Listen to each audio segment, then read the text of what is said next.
Waalaikumsalam warahmatullahi wabarakatuh. Mbak, ini saya disclaimer dulu ya. Mohon untuk tidak menyebutkan nama dan identitas siapapun dalam percakapan ini. Karena percakapan ini saya naikkan dalam konten YouTube. Gimana? Oke, siap. Saya harus gimana ini? Ini Pak, saya kan udah mulai mengurus dari SKBM sama akte untuk diapostil. Terus sepertinya sih 1-2 minggu sudah selesai. Terus sudah gitu, ya udah kayaknya akhir Agustus atau minggu ketiga Agustus kita mau ke Hong Kong gitu Pak. Oh, Terus buat nikah gitu. berarti posisi sampean ini tidak di Hong Kong ya? Iya, tidak di Hong Kong. Berarti ke Hong Kong turis ya? Iya. Sebentar, aku gak paham Mbak. Aku orang Jawa, SKBM dan apostyle itu apa Mbak? Sorry. Daripada aku beda persepsi gimana?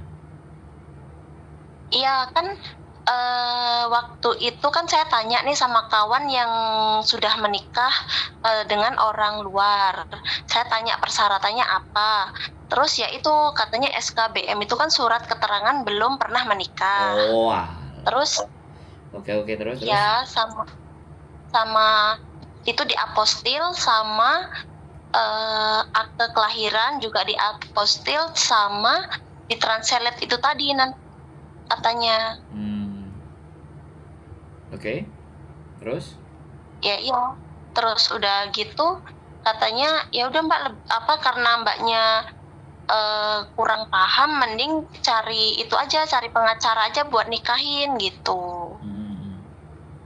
Ya karena saya lihat di kontennya kakak itu kan membahas masalah ini, ya udah saya ini coba untuk cari tahu. Oke, saya boleh cerita dari awal kan? Ya. Oke. Jadi untuk persyaratan menikah orang dari luar negeri untuk di Hong Kong ya, kan bisa boleh kita bicaranya seperti itu ya. Yang saya tahu itu KTP sampean warga negara Indonesia ya, paspor, KTP sampean, kemudian KK, kemudian akte, kemudian tadi SKBM, surat keterangan belum nikah, atau kalau sudah menikah jadi surat cerai. Nah itu jadi empat itu ditranslate. Oke. Nah kalau pihak dari suami itu sekali lagi, dan ini suaminya pun bukan dari Hong Kong, kemungkinan itu data yang akan diminta juga sama seperti itu.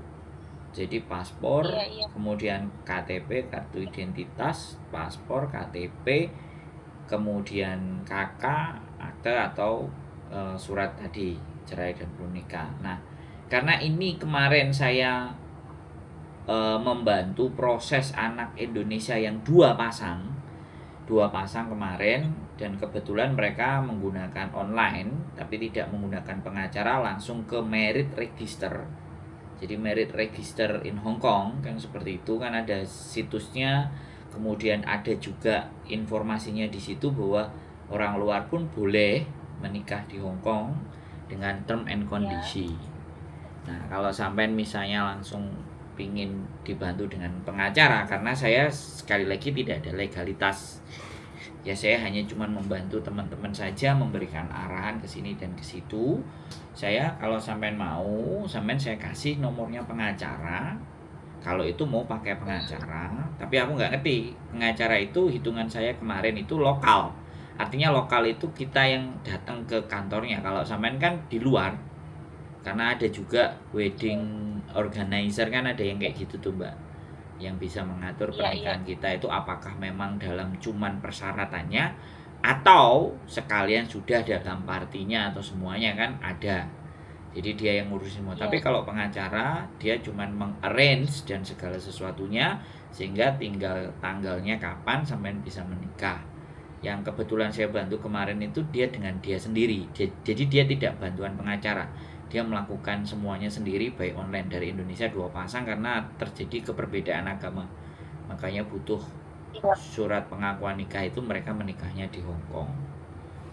Nah, iya, sampean bisa saya kasih nomor pengacara, bisa saya kasih nomor mbaknya yang di Indonesia yang waktu menikah dengan saya, sehingga sampean punya dua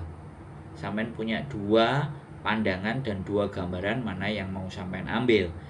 Jadi saya kasih nomor iya. pengacaranya, silahkan dihubungi, karena sekali lagi saya tidak ada legalitas, nanti khawatirnya kalau saya menerima sesuatu sampean kan suaminya orang Australia kan, iki sopo sing nulungi ABCD bla bla bla bla. Kalau cuman dibutuhkan saksi hadir, saya bisa gitu. Saya, istri saya bisa hadir Oh, membantu, tapi kalau secara hukum ya ini khawatirnya, karena kan sampean sama Indonesianya kan, sama saya. iya, Jadi paling tidak iya, ya saya memberikan kisi-kisinya. Tapi kalau sampean menganggap bahwa ya wis mas sampean tulungi aku piye, nah baru saya akan tata segala sesuatunya. Cuman karena sekali lagi kan itu pasti akan menggunakan data pribadi kan Mbak. Nah ini yang tidak semuanya iya, kan bisa percaya atau tidak kan. Nah ini makanya kan yang kita iya, gunakan adalah data pribadi. Nah, sedangkan sampean tidak domisili di Hong Kong.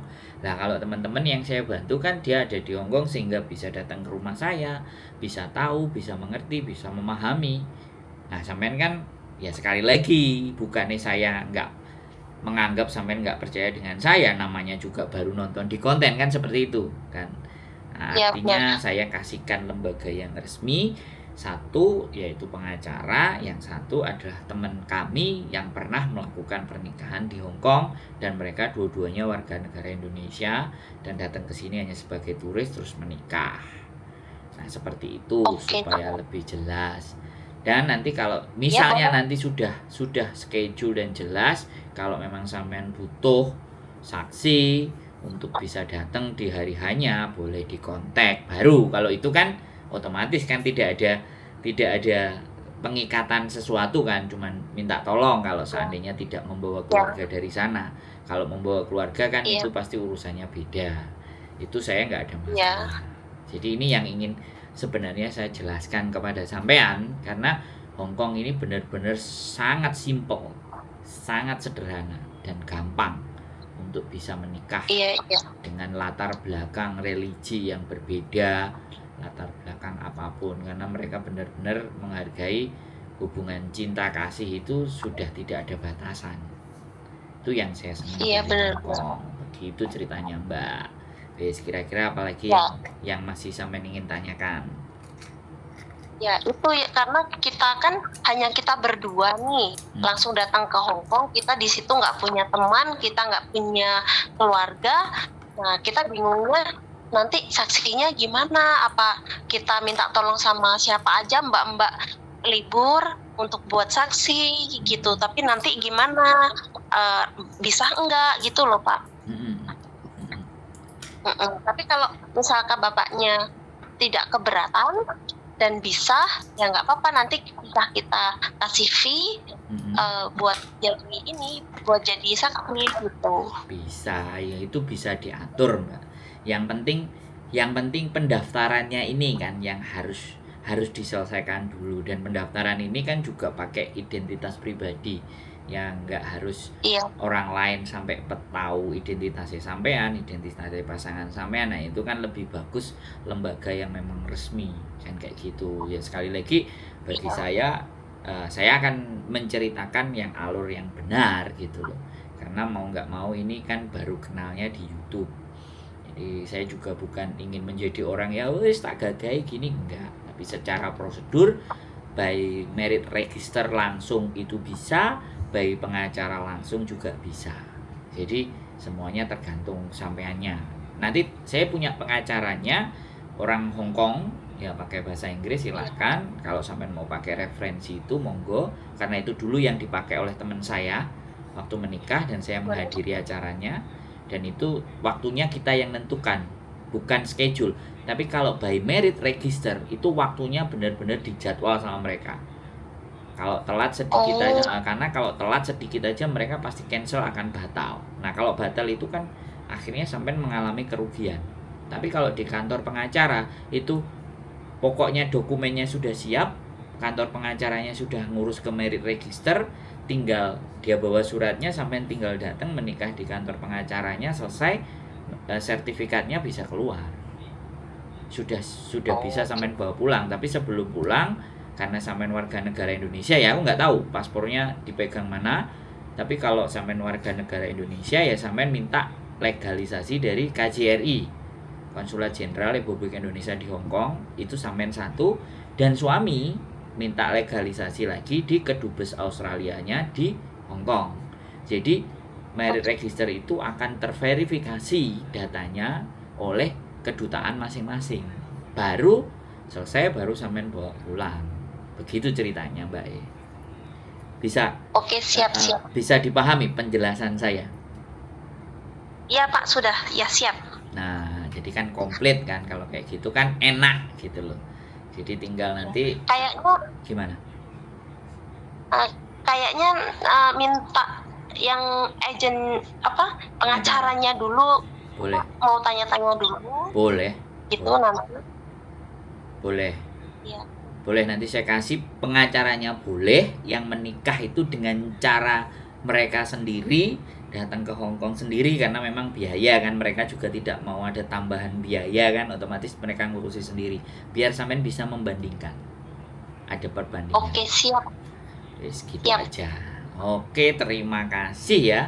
Nanti kalau ada sesuatu ya, yang belum jelas, boleh dihubungi saya lagi, Mbak. Oke, siap Pak, siap. Nggih. Ya, gitu aja Mbak E ya. Ya, terima kasih. Ya, sehat selalu Mbak E. Pak. Terima kasih, yuk. Bye-bye.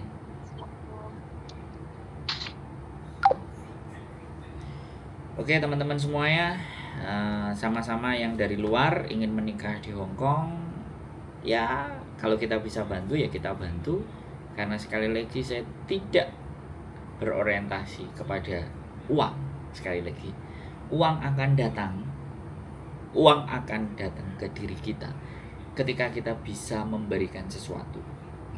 Ya, pertanyaannya jangan uangnya yang diharapin, apa dulu yang bisa kita berikan. Ketika kita bisa memberikan, mustahil Gusti Allah tidak memberikan rezeki di kita. Tetap semangat, keep stay tune my YouTube channel, and see you next video. Bye bye.